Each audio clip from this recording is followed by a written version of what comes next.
The Tigers, though, are 4-0, with Torkelson hitting 176, Riley Green hitting 067, and Colt Keith hitting 083. Exactly. Talk about it. You do not have to apologize for it. This is why, see, like, you guys know how I do this.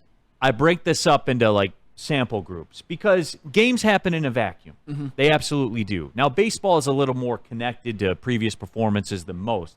But for the most part, games happen in a vacuum. The Tigers are 4-0 with Green. And look, make no mistake. For this team to be good, Riley Green and Spencer Torkelson have to be their stars. 100%. Yeah. They have to be their stars.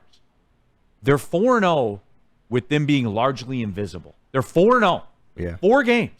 And you couldn't have asked for more than that. You can't. And that's why those are the kind of things, Flannel, when those things happen, you get over.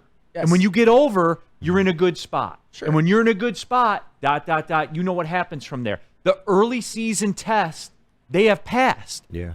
Beat the teams you're supposed to beat. Okay. Did the Guardians do that too? Yeah, for the most part. They went to Oakland. They won a road series as well.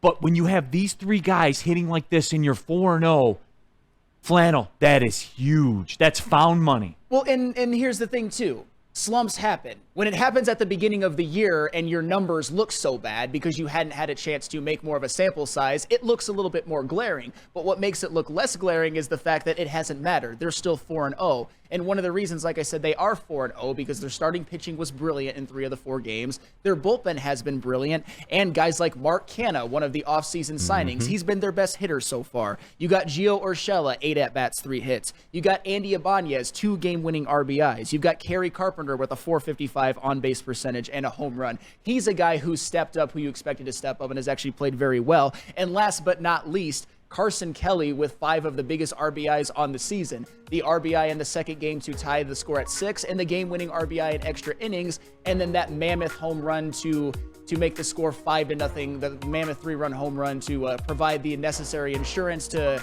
take the Tigers' 10th inning lead from 2-0 to 5-0. So that's kind of how baseball is. Sometimes players are cold and sometimes players get hot.